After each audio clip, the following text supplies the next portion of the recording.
MDH biryani મસાલા, પારંપરિક બિરયાનીનો અસલી સ્વાદ. असली मसाले सच सच MDH.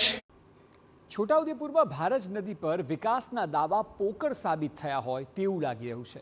નદી પર કરોડો રૂપિયાના ખર્ચે વારંવાર ડાયવર્ઝન બનાવાયું, પણ આ જ ડાયવર્ઝન રાહદારીઓ માટે મોતનું આમંત્રણ બન્યું હોય તેવા દ્રશ્યો સામે આવ્યા છે.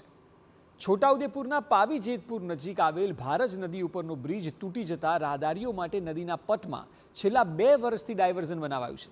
નવા બનાવાયેલા ડાયવર્ઝન પણ તૂટી ગયા છે અને સતત ત્રીજી વાર ડાયવર્ઝન બનાવાયું, પરંતુ માત્ર રેતીના ઢગલા પર કોન્ક્રીટ પાથરવામાં આવ્યું અને તંત્રએ તેને ડાયવર્ઝન કહ્યું. સ્થાનિકોનો આરોપ છે કે 2 વર્ષ અગાઉ ભારજ નદી પરનો પુલ તૂટ્યો હતો, જે બાદ કુલ 6.5 કરોડના ખર્ચે 3 વાર ડાયવર્ઝન બનાવાયા છે, પરંતુ ડાયવર્ઝનના કામનું કોઈ કાયમી નિરાકરણ આવતું જ નથી અને લોકોના માથે સતત સંકટ તોળાઈ રહ્યું છે. ત્યારે ડાયવર્ઝન બનાવનાર ભ્રષ્ટ અધિકારીઓ સામે કડક કાર્યવાહી થાય અને નદી પરના ડાયવર્ઝનનો કાયમી ઉકેલ આવે તેવી સ્થાનિકોની માંગ છે. પહેલા 2.5 કરોડના ખર્ચે બનાવવામાં આવ્યું, તે ધોવાઈ ગયું. એના પછી 4 કરોડના ખર્ચે ડાયવર્ઝન બનાવવામાં આવ્યું, તે પણ ધોવાઈ ગયું. ગયા વખતે લગભગ અંદાજે 140 થી 50 ભૂંગળા નાખવામાં આવેલા, તોય છતાં આ પાણી આવવાથી ધોવાઈ જતું હોય તો અત્યારે આ 6 ભૂંગળામાંથી પાણી કેવી રીતે જશે, એક પણ એક વિષય ચિંતાનો વિષય છે. આ જે ડાયવર્ઝન બનાવ્યું છે એ કોન્ટ્રાક્ટર મિલીભગત અને અધિકારીઓ સામે કાયદેસરની કાર્યવાહી થવી જોઈએ અને એમને તાત્કાલિક જો સરકાર સારું કામ ઈચ્છતી હોય અને આ છોટાઉદેપુર જિલ્લાની પબ્લિકનું ભલું ઈચ્છતી હોય ત્યારે એમને સસ્પેન્ડ કરવા જોઈએ, કોન્ટ્રાક્ટરને બ્લેકલિસ્ટ કરવો જોઈએ. સ્થાનિકોનું કહેવું છે કે ભારજ નદીમાં ચોમાસા દરમિયાન પાણીનો પ્રવાહ વધારે હોય છે, સાથે જ સુખી ડેમનું પાણી પણ ભારજ નદીમાં છોડવામાં આવે છે. ગત વર્ષે ડાયવર્ઝનમાં પાણીના નિકાલ માટે કુલ 140 પાઇપલાઇનો નખાઈ હતી. આ વર્ષે કાચા બનાવેલા ડાયવર્ઝનમાં માત્ર 6 તૂટેલી પાઇપ નાખીને તંત્રએ કામમાં ભ્રષ્ટાચાર આચર્યો હોય તેવો આરોપ છે. ત્યારે કાચું બનાવાયેલું આ ડાયવર્ઝન કેટલો સમય ટકી રહેશે તે અંગે પણ સ્થાનિકો પ્રશ્ન કરી રહ્યા છે.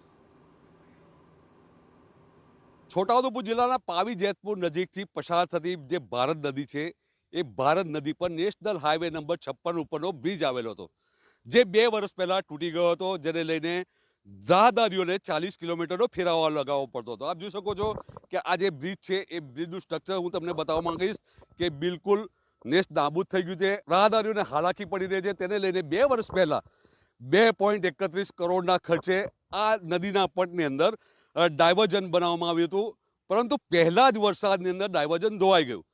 ત્યારબાદ બીજા વર્ષે આ જ જગ્યાએ ફરીથી સરકારી ડાયવર્ઝન બનાવવામાં આવ્યું અને 4 કરોડથી વધુના ખર્ચે આ જગ્યાએ ફરીથી ડાયવર્ઝન બનાવ્યું અને તે પણ પ્રથમ વરસાદમાં જ આ જે ડાયવર્ઝન ધોવાઈ ગયું.